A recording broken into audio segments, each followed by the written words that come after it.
네, 이어서 오늘 로마서 10장 16절부터 마지막 절까지 함께 살펴보도록 하겠습니다. 로마 교회 유대인들에게 이 편지를 쓰고 있는 바울은 특별히 유대인들을 설득하고 또 그들에게 복음을 받아들일 수 있도록 하기 위해서 유대인들이 잘 알고 있는 구약의 선지자 이사야 그리고 오늘 인용되는 사람은 또 한 사람 모세, 이 두 사람의 말을 인용해서 그들의 선조들에게 했던 이들의 말을 그대로 가지고 와서 복음을 받아들일 수 있도록 설득하는 그런 말씀을 하고 있습니다. 이미 말씀드린 것처럼 로마의 신자들을 향한 이 편지지만 특별히 복음을 받아들이지 못하고 있는, 이해하지 못하고 있는 이 유대인들, 예수님을 그리스도로 받아들이지 못하고 있는 이 유대인들, 그리고 예수님이 완성하신 속죄 사역에 대해서 받아들이지 못하고 있는 이 유대인들에게 구약의 이사야 선지자가 예언한 말씀, 그리고 모세를 통해서 책망하셨던 그 말씀을 그대로 가지고 와서 그들을 설득하는 그런 말씀을 하고 있습니다. 바울은 이스라엘 백성들이 가장 잘 알고 있는, 그리고 가장 권위 있게 생각하고 있는 두 사람, 이사야와 모세, 그리고 그들의 가르침을 소개하면서 복음을 이해할 수 있도록 하는 방법으로 본문을 시작하고 있습니다. 이렇게 함으로써 이스라엘 백성들이 바울이 전한 복음을 온전하게 깨닫고 영접하기를 간절히 바라는 마음이었을 겁니다. 그렇지만 이스라엘 백성들은 복음을 이해하고 받아들이려고 하지 않았습니다. 그들에게 깊이 각인된 유대인으로서의 자긍심, 우월의식, 혹은 그리고 오랜 관습 속에 그들이 가지고 있는 가치관, 그것이 결코 용납할 수 없는 것이었습니다. 유대인이라고 하는 지극히 제한된 사고에 갇힌 사람들이기 때문에 일단 들으려고 하는 것조차도 거부했습니다. 이러한 상황에서 바울은 그들에게 복음을 설득하고 있습니다. 오늘 16절 말씀부터 이 내용을 쭉 살펴보면 바로 바울이 인용하고 있는 구약의 말씀이 등장하게 됩니다. 제일 먼저 16절 마지막 부분부터 나오는 말씀을 보면 그러므로 믿음은 들음에서 나며, 이렇게 이제 시작을 하고 있는 것을 볼 수 있는데 16절 마지막 부분에서 이사야가 가로되 주여 우리의 전하는 바를 누가 믿었나이까 하였다 그랬습니다. 바울은 이사야서 53장 1절 말씀을 가져온 건데 이때 메시아가 오셔서 대속을 위한 고난을 받게 될 것을 예언한 것이 이사야 선지자입니다. 그러니까 메시아가 이 땅에 오실 것이다 라고 하는 것을 이사야가 말했을 때 그 말을 분명히 다 들었다. 너희 조상들이. 유대인들이 그럼에도 불구하고 믿지 않는 메시아로 오신 예수님을 이 구절을 가지고 와서 설명을 하는 겁니다. 이것은 내가 직접 지금 내가 처음 말하는 것이 아니고 이미 이사야 선지자가 했던 말이야. 그리고 너희만 들은 얘기가 아니라 너희 조상도 다 들은 얘기야. 이런 얘기죠. 이사야 선지자가 메시아에 대해서 예언할 때 유대인들이 또한 그 사실에 대해서 건성으로 들었다. 분명히 다 들었다. 못 들었다는 소리를 할 수가 없다. 너희들이 지금도 그 말을 다 기억하고 있고 간직하고 있다. 성경으로. 이 사실을 이제 상기시키는 거죠. 바울이 메시아로 오신 예수님을 전할 때 로마 교회 유대인들이 받아들이지 못하는 것을 이렇게 빗대어서 이야기합니다. 그러한 의미에서 믿지 못하는 유대인들의 심정을 한편으로는 이해한다라고 생각할 수 있고, 동시에 그들의 선조들도 분명히 이 이야기를 들었는데 너희들이 그 말씀을 분명히 기억하고 있는데 너희들은 그것을 전혀 마음에 받아들이고 있지 않아. 이런 지적을 하고 있는 거죠. 이렇게 바울이 전하는 복음을 지금 너희들도 거부하고 있는 모습이 어쩌면 너희들이 조상 때부터 들었던 그 얘기를 너희들이 받아들이지 않는 것이고, 너희 조상들도 이것을 건성으로 그냥 듣기만 했어. 그래서 메시아가 올 거라고 막연하게 생각은 다 하고 있어. 그런데 왜 안 받아들이냐, 그 얘기죠. 로마의 유대인들이 깨닫지 못하는 것을 충분히 이해하겠다고 하면서도 똑같은 모습으로 그들이 예수님을 받아들이지 못하고 있는 것을 심히 안타까운 마음으로 책망하는 것이라고도 볼 수 있을 겁니다. 그러므로 믿음은 들음에서 난다, 이렇게 말씀하는, 단순히 방법론을 얘기하는 게 아니라고요. 너희들이 분명히 들었어. 근데 안 믿잖아, 이 얘기잖아요. 그런데 분명한 것은 믿음은 너희들 스스로 너희 안에서 깨우쳐가는 것이 아니야. 복음은 네가 완성하는 게 아니야. 복음은 바깥에서부터 다가오는 거야. 그 얘기예요, 이게. 믿음이 들으면서 난다라고 하는 것은 단순히 과정만 이야기하는 것이 아니라고. 다시 말하면 이것은 기독교는 도 닦는 종교가 아니라는 의미예요. 도는 스스로 닦아야 될 거예요. 복음은 내가 완성하는 것이 아니에요. 그리스도가 완성하신 거야. 그것을 나는 받아들이는 거야. 차원이 달라요. 바울은 차근하게 다시 믿음의 원리를 말하는 거예요. 믿음이 들음에서 난다. 곧 복음은 스스로 깨달을 수 있는 것이 아니라 이미 완성된 복음을 전달받는 것이고 그것을 너희가 믿는 거야. 그것을 너희가 받아들이는 거야. 그렇기 때문에 기독교를 표현할 때 역사적 기독교 이렇게 표현하는 겁니다. 역사적 기독교. 기독교는 시작부터 하나님에 의해서 창조되었고 그 사실이 전달되는 역사적 과정을 통해서 믿음으로 응답하는 거야.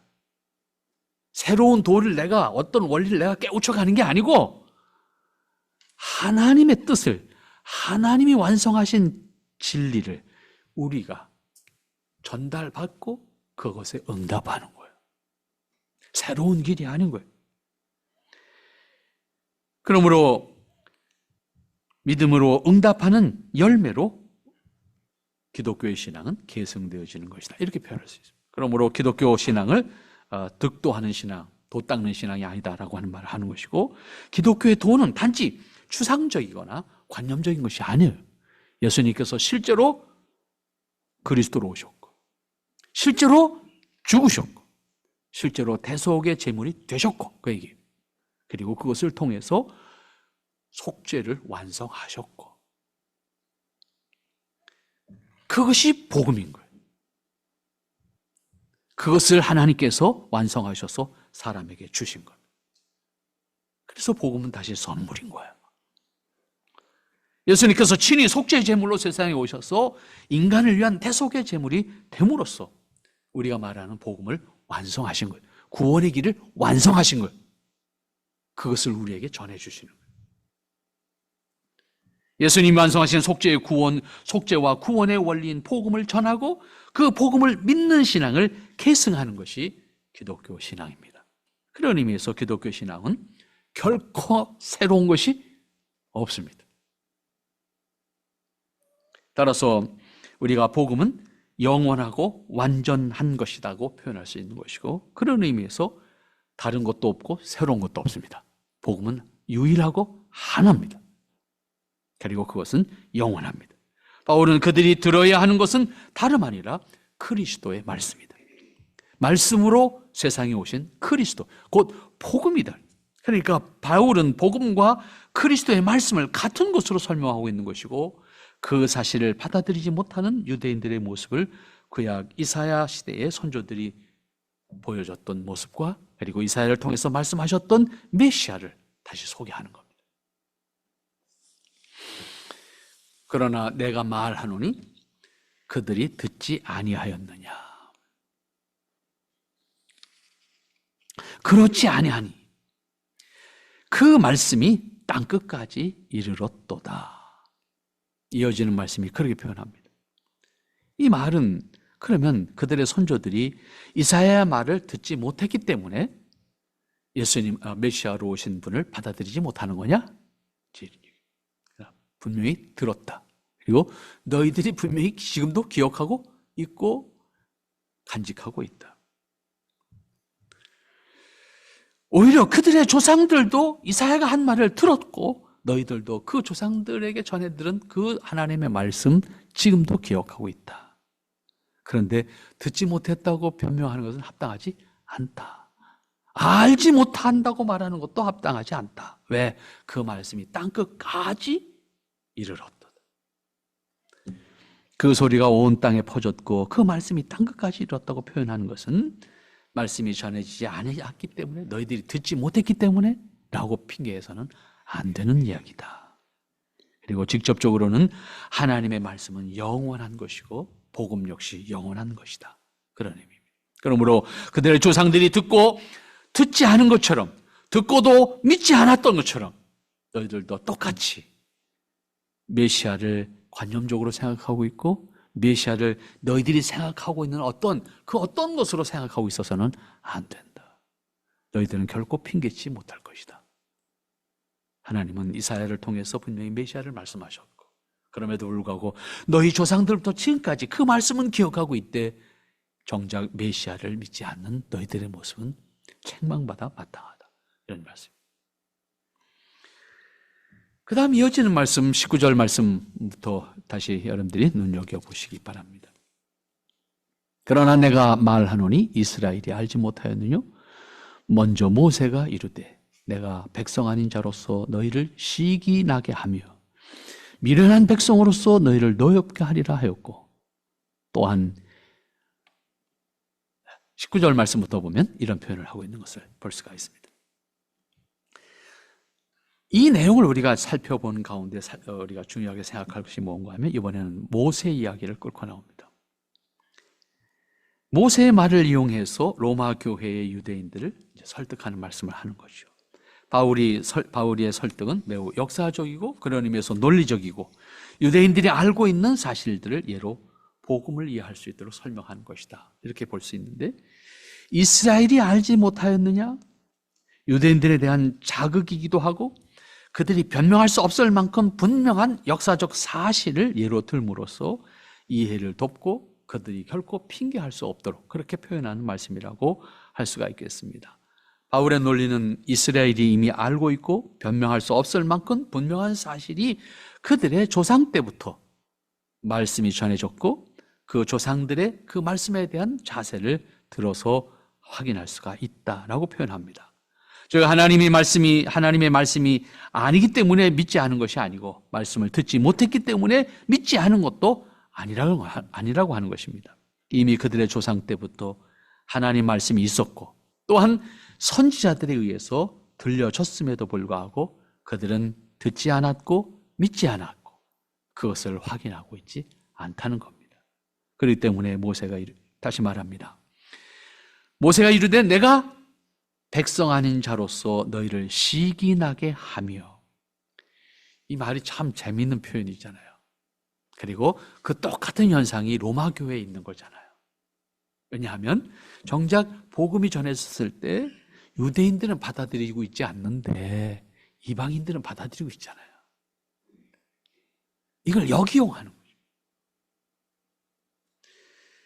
정작 하나님을 안다고 하는 사람들은 정작 안 믿고 있는데 하나님 백성 아닌 사람들로 하여금 하나님을 알게 함으로 시기하게 만들겠다는 거예요. 이 말을 이때 이 사람들이 이해했다고 하면 얼마나 이게 부끄러운 얘기예요. 신명기 32장 21절 말씀을 가져온 얘기인데 나도 백성 아닌 자로 그들에게 시기나게 하겠다, 이런 표현합니다. 이 말씀을 그대로 인용해서 유대인들을 핑계하거나 모른다고 할 수 없도록 설명하는 말씀입니다. 여기서 바울이 유대인들에게 들려주고 싶은 것은 모세도 했던 말씀, 백성 아닌 자로서 너희를 시기나게 하겠다 하고 한 말씀인데, 여기서 중요한 것은 유대인들이 깨닫지 못하고 받아들이지 않는 동안에 이방인들이 먼저 복음을 깨닫고 이방인들이 먼저 하나님을 알고 이런 편이죠. 이방인들이 먼저 깨닫게 하고 믿게 함으로써 그들에 대한 시기심을 불러일으켜서 하나님에 대해서 관심을 가지게 하시겠다. 하나님 입장에 생각하면 이게 끔찍한 거잖아요, 사실은. 정작 사랑하는 사람들로부터는 하나님이 외면당하고 있고, 그러니까 하나님 백성 아닌 사람들을 하나님 알게 해서 이 사람들을 시기하는 마음으로라도 알게 하겠다, 이런 표현이에요. 그러니 하나님 입장에서는 이게 얼마나 마음 상하는 표현이잖아요. 그런데 결국은 마지막 절에 가서 우리가 확인하게 되는 것은 그럼에도 불구하고 하나님은 왜 그러셨을까라고 하는 거야. 사람 같으면 절대로 안 그럴 텐데. 하나님이 마지막 표현하는 표현 보세요. 21절 맨 마지막 뭐라고 표현합니까? 내가 종일 내 손을 벌렸노라. 뭐예요? 그럼에도 불구하고 내 백성을 기다린다 그 말이에요. 두 팔을 벌리고 기다리고 있겠다. 종일. 여기서 종일이라는 것은 오늘 하루 얘기가 아니에요. 사실은 돌아올 때까지 뭐 그런 표현이 되겠죠. 이유는 간단해요. 하나님이 우리를 사랑하신다는 거 외에는 다른 이유가 없는 거예요. 우리가 예뻐서 아니에요. 하는 짓을 보면 예쁜 게 어디도 없어.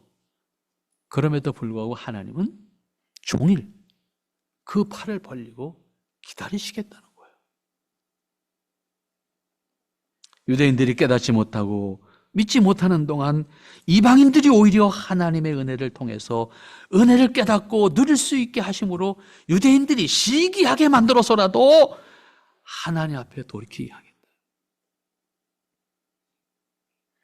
하나님 입장에서 보면 눈물겨운 표현입니다. 사실은 모른다고 하면 그만이고 그냥 한 방 때려주면 그만인데 그렇지 않고 시기심을 불러일으켜서라도 돌아오게 하시겠다. 이어지는 말씀 잘 보세요. 미련한 백성으로서 너희를 노엽게 하리라. 하나님 모르는 백성들로 하여금 너희들을 분노하게 만들겠다. 시기심을 불러일으켜가지고. 이거 역시 신명기 32장 21절 말씀을 이용한 것입니다. 이번에는 미련한 백성이라는 표현을 했어요. 어리석은 백성이라는 표현을 했습니다. 그래서 유대인들로 하여금 화가 나게 하겠다.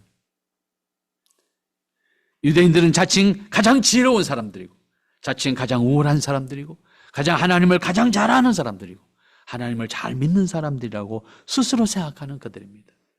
그런데 정작 그들의 마음속에 하나님이 없어.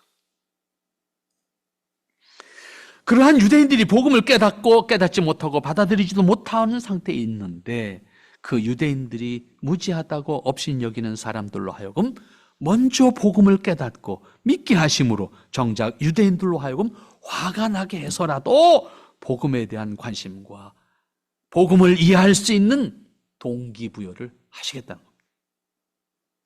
이렇게 표현한 것 역시도 바울은 로마 교회의 유대인들에게 어리석음을 책망하는 것이고 그들이 하나님의 말씀을 듣고도 깨닫지 못함을 믿지 못함을 책망하는 것이고 그들의 모습이 결코 특별하지 않다는 의미도 말씀하고 있는 것입니다. 그들의 조상 때부터 이미 하나님의 말씀에 대한 이해도 믿음도 부족했다는 사실을 상기시키면서 복음을 깨닫도록 권면하는 것이고 도전하는 것이고 그리고 그렇게 유도해 가는 것이 오늘 이 말씀입니다. 다시 20절 말씀에서는 모세의 기록을 가져옵니다. 내가 나를 찾지 아니하는 자들에게 찾은 바 되고 내가 묻지 아니하는 자들에게 나타났노라. 이것은 유대인들에게 매우 역설적으로 표현한 말씀입니다. 이 말씀 역시 이사야서 65장 1절 말씀을 인용한 것인데 이 말씀은 역시 유대인들은 지극히 종교적이고 하나님을 경외하는 것처럼 그리고 하나님을 믿는 사람으로 가장 스스로를 자랑스럽게 여기지만 정작 하나님은 외면한 채 자신들의 종교적 열정으로 갇혀있는 그러한 모습 그리고 스스로 우월하다는 것으로 만족하고 있는 그들의 모습 그러면서 정작 하나님의 음성에 응답하지 못하고 있는 그들의 모습 책망하는 겁니다. 동시에 그러한 유대인들을 향해서 종교적으로 이스라엘과 전혀 다른 하나님을 찾지도 하나님을 알지도 못하는 그 사람들에게 하나님을 알게 하고 하나님을 믿게 해서 유대인들로 하여금 도전을 받게 하고 충격을 받게 하시겠다. 그러니까 다시 믿음은 은혜입니다. 우리가 머리가 좋아서 하나님을 알 수 있는 거 아니었고 특별해서 하나님을 믿을 수 있는 것이 아니었습니다. 하나님의 은혜로 말미암아 은혜 안에 있게 하심으로 말미암아 그 은혜를 깨닫는 순간 응답한 것이 우리의 모습입니다. 그러니 우리는 처음부터 끝까지 감사할 뿐입니다. 다만 이 은혜를 간직한 사람으로서 태만해져서는 안 됩니다. 태만하면 하나님 앞에서 은혜 받은 사람으로서의 모습을 잃어버리게 됩니다. 세상 사람들과 구별되지 않습니다. 그러므로 하나님께서 허락하신 은혜를 누리지 못하는 사람이 될 수 있기 때문에 우리는 깨어 있어야 합니다. 그것이 우리가 간직해야 되는 모습입니다. 21절 말씀 가도록 합니다. 이스라엘을 대하여 가라사대 순종치 아니하고 거스려 말하는 백성에게 내가 종일 내 손을 벌렸노라 하셨나니라. 아까 잠시 말씀을 드렸어요. 그런데 이 20절과 21절 말씀을 여러분들이 한번 이어서 보세요. 그러면 인간의 입장에서는 하나님께 표현할 수 없을 만큼 송구한 마음이 들게 됩니다. 하나님 입장에서 이 표현은 지극히 자존심과 권위에 심각한 누가 되는 말씀이라고도 말할 수 있을 만큼 하나님은 어떻게 보면 인간의 말로 표현할 수 없는 거지만 다 내려놓으신 거예요.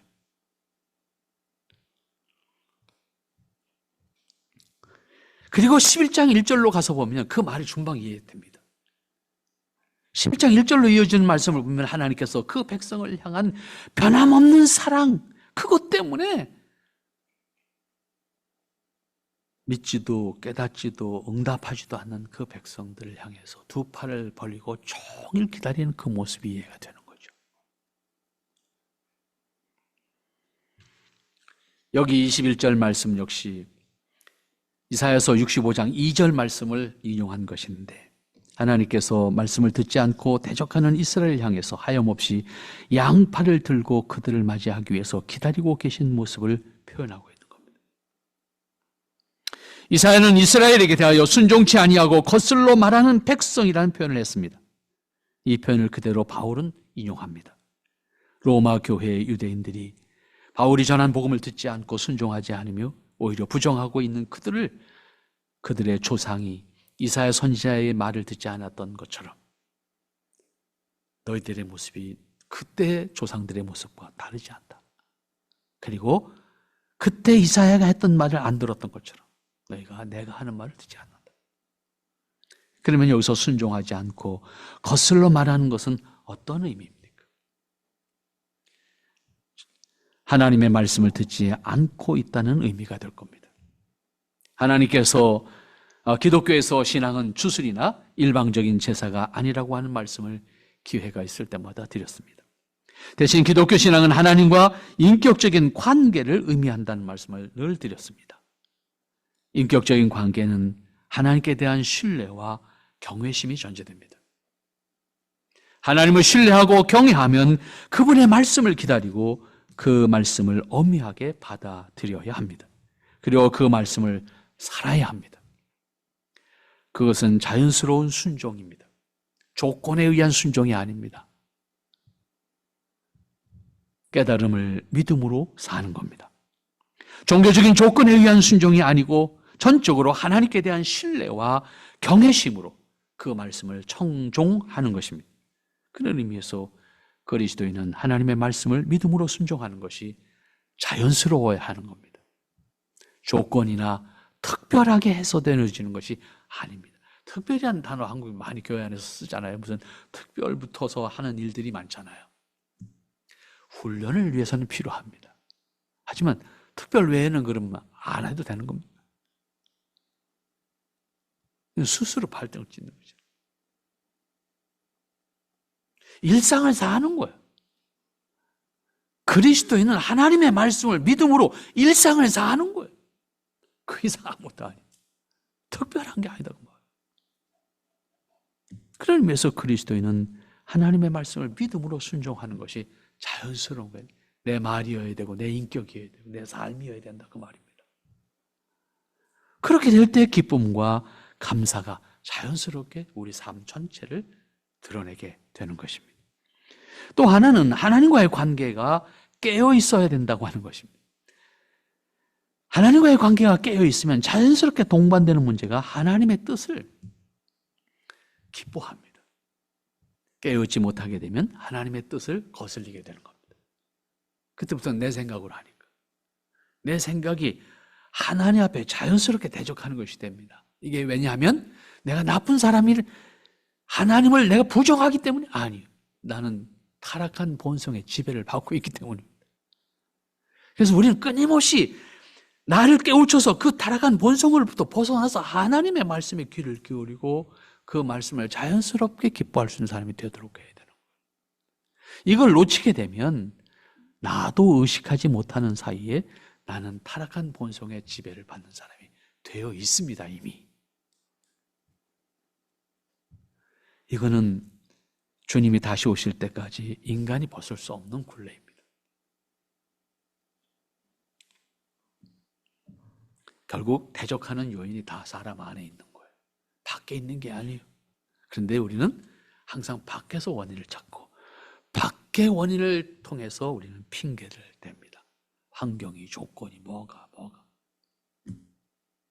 결국은 다 내 안에 있는 문제입니다. 목적이나 방법까지 자기 생각과 경험을 근본으로 행동하기 때문입니다. 하나님의 뜻을 생각하거나 그 과정을 하나님 말씀에서 찾지 않습니다. 그건 역시 세상의 분위기가 자신의 필요와 목적에 근거하기 때문입니다. 그리스도인이 단지 자신의 종교적인 의식에 충실한 것으로 만족한다고 하면 유대인의 모습과 다르지 않는 모습으로 우리가 살아가게 될 겁니다. 바울은 자신들의 종교적인 우월감과 선민으로서의 자긍심으로 만족하면서 인간으로 오신 메시아를 인정하지 않고 인간으로 오신 메시아를 받아들이지 않고 믿지 않는 유대인들을 향해서 순종하지 아니하고 거슬러 말하는 백성들이라고 지적합니다. 그런데 그들은 종교적으로는 가장 하나님을 잘 아는 사람들이고 종교적으로는 가장 하나님 앞에 신실하게 서 있는 사람의 모습을 가지고 있는 것 아닙니까? 근데 바울은 이렇게 지적합니다. 그리고 이어지는 말씀은 우리로 하여금 숙연한 마음을 가지게 합니다. 그러한 백성들임에도 불구하고 그러한 유대인들임에도 불구하고 이스라엘임에도 불구하고 내가 종일 내 손을 그들을 향해서 벌리고 있다. 하나님은 이스라엘 말씀에 순종하지 않을 뿐만 아니라 거슬러 말하는 자들임에도 불구하고 그들을 맞이하기 위해서 두 팔을 벌리고 종일 기다리고 있다는 겁니다. 이 말씀을 어떻게 소화시킬 수 있을지 사실은 읽으면서도 마음이 먹혀요. 하나님의 능력이 없어서, 하나님의 지혜가 없어서, 하나님 뭔가 아쉬움이 있어서, 인간을 향해서 도움을 받을 것이 있어서 그렇게 하시는 것일까? 아무리 물어도 그거는 분명히 아닌 것 같습니다. 그럼에도 불구하고 우리를 향해서 두 팔을 벌리고 계시다는 겁니다. 그 답은 11장 1절에 있습니다. 하나님이 자기 백성을 버리시겠느냐? 그럴 수 없다. 미워도 싫어도 꼴보기 싫어도 하나님 사랑하는 백성이기 때문에. 한 가지 이유예요. 다른 이유가 없다고요. 우리가 특별히 예뻐서? 아니. 하나님이 우리를 하나님의 백성으로 삼으셨기에 양팔을 벌리고 종일 기다리신다는 거예요. 여러분, 이 말씀이 마음에 확 와서 닿을 때 감당이 안 되는 거예요, 이게.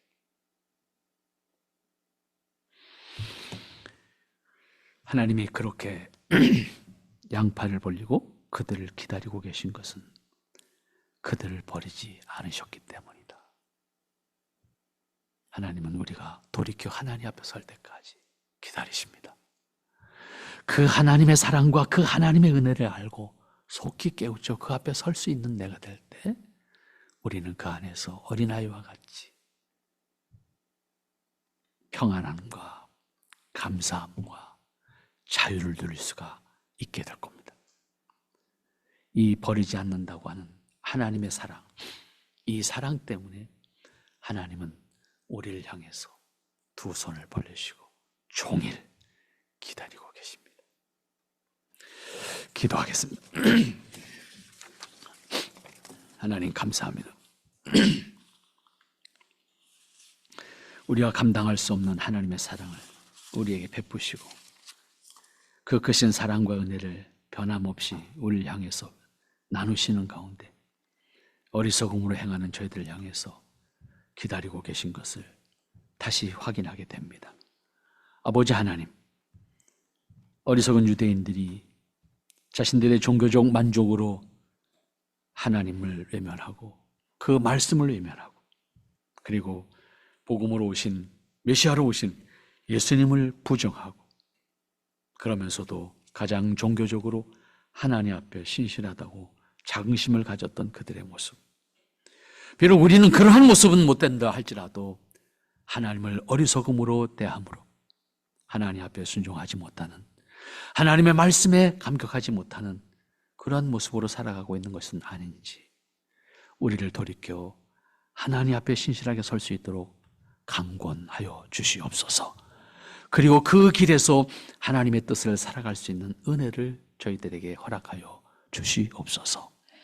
아버지의 이름으로 승리하고, 아버지의 이름으로 감격하고, 아버지의 이름으로 늘 영광 돌릴 수 있고, 그 영광에 동참하는 기쁨을 땅에서 누릴 수 있는 주님의 권속들이 되게 하옵소서. 예수님의 이름으로 기도합나이다. 아멘.